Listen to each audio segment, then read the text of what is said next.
Neden her şey bu kadar zor diye sormayı bırak. Eğer bir amacın varsa bu direnç, bu çatışma kaderindir. Nietzsche'nin de dediği gibi yaşamak için bir nedenin varsa her türlü nasıl katlanabilirsin. Eğer ihtiyaçların için üretmek zorundaysan, onun beraberinde getirdiği tüm ağırlıklara da göğüs germek zorundasın. Amacın doğrultusunda zihnini ve eylemini doğaya yönelttiğinde bir dirençle karşılaşman doğaldır. Sen de o doğanın bir parçasısın. Ancak içinde duygularından ve ruhundan beslenen doğal olmayan bir güç var. Aslında sen bu güce yabancı değilsin. Her anında onu kullanıyorsun. Ancak sen onun kudretinin farkında değilsin. Evet, iradenden bahsediyorum. Bununla doğanın tam tersine enerji harcar, risk alır ve bazen hayatta kalma içgüdüsünü bile hiçe sayarak bir amacı gerçekleştirirsin. İrade gösterip amacına yöneldiğinde dışarıdaki doğal akışla aranda bir çatışma başlar. Bu çatışmada asla unutmaman gereken bir şey vardır. Biyolojik olarak sınırlı bir varlık olduğun gerçeği. Bu gerçeği sana beynin sürekli hatırlatacaktır. Sana sürekli olarak enerjini tutumlu kullanman gerektiğini vaaz edecektir. Bu durumda amaçların ile kısıtlı enerjin arasında ikilemde kalacaksın. Bu ikilemden çıkışın tek yolu enerjinin boşa akmadığı bir üretim sürecini kurgulamandır. İşte o inşa ettiğin süreç senin nasılın olacak. Bu videoda kendi nasılını kurgularken yapman gerekenleri anlatacağım. Hazırsan başlayalım. Öncelikle şunu anlaman lazım. Doğadaki somut nesnelerle iletişim biçimin yanlış. Bizim zihnimiz kendi türünün iletişimini kelimelerle kurguladığı için esnek olan anlamlarla doğal süreçleri kavrayamaz. Oysa onların bir hal yani varoluş dili vardır. Bu dilin kuralları fiziksel yasalarla korunur ve anlamları esnek değildir. Neyse odur. Şimdi arkana yaslan ve elindeki işe tekrar bak. Onu zorluyor musun yoksa onun doğasıyla birlikte mi hareket ediyorsun? Eğer yoruluyorsan muhtemelen hal dilini henüz tercüme edememişsin demektir.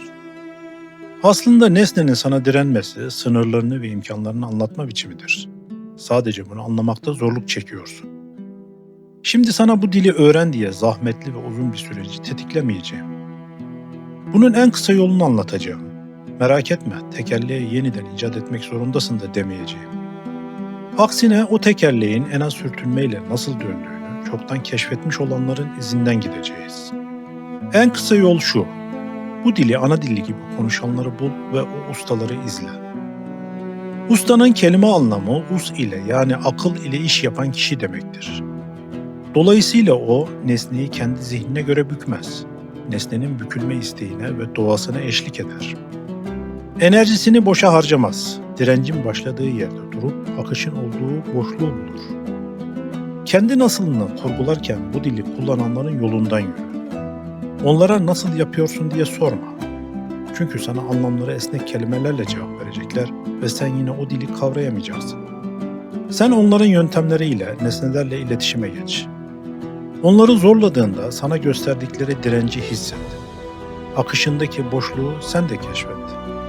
Sana gösterilen direnci bizzat hissettiğinde artık sadece bir gözlemci değil, değiştirip dönüştüren bir sürecin parçası haline geleceksin.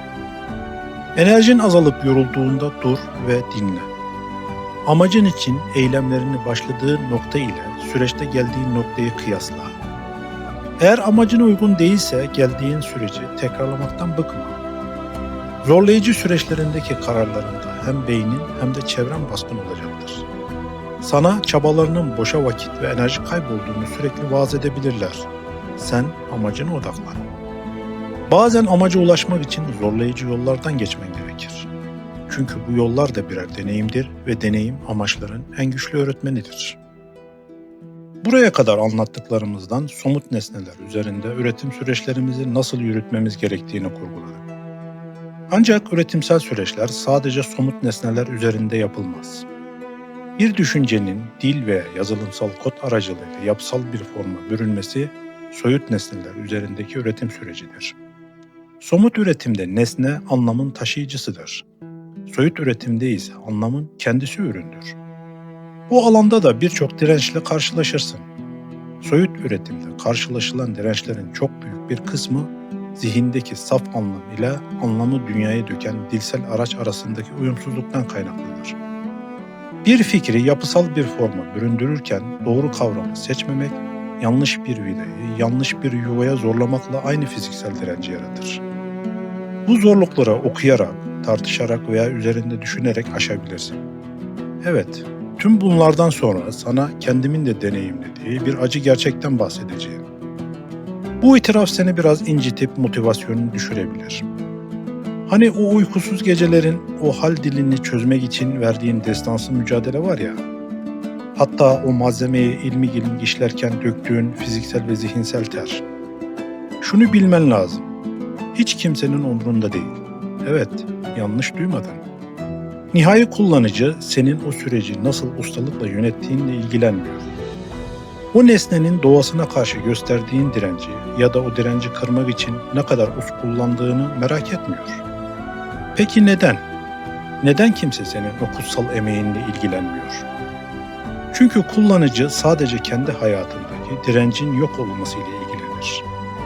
O tekerleğin nasıl döndüğünü değil, kendisini gitmek istediği yere en zahmetsiz şekilde nasıl ulaştırdığını önemser. Senin o nesneye ruh yüklemek için çektiğin sancı, eğer kendi amaçları için kullanışlı bir fonksiyona dönüşmüyorsa, o ruh sadece senin zihnindeki bir hayalden ibarettir. Şimdi arkana yaslan ve elindeki işi bir kez daha acımasız gözle bak. Sen gerçekten ne yapmaya çalışıyorsun? Motivasyonun onların amaçları değil, senin varoluşsal amacın olmalı. Zaten nesne ile etkileşimin senin mahrem hikayendir. Onları ilgilendiren bir durum yoktur. Unutma, usta hikayesini bağıra bağıra anlatan değil, o hikayeyi ürünün kusursuz akışında yok edendir. Eğer kullanıcı seni değil, sadece yaptığın işin kolaylığını hissediyorsa, işte o zaman gerçekten üretmişsin demektir. Böylelikle doğaya yansıttığın ürün üzerinde enerjin parlar ve etrafını nimetlendirmiş olursun. Kör değil iseler zaten seni fark edeceklerdir. Kendi nasılını bu şekilde kurguladığında amacına giden yolu inşa etmiş olursun. İlki biraz zahmetli olacaktır. Ancak açtığın bu yol seni başka amaçlarına ulaşmanda kolaylık sağlayacaktır. Bu yolun en zahmetli kısmı zihinsel tasarımdır. Bir dahaki videomda bu konuyu ele alacağız. Merak ediyorsan beğenmeyi ve abone olmayı unutma. Şimdilik hoşça kal.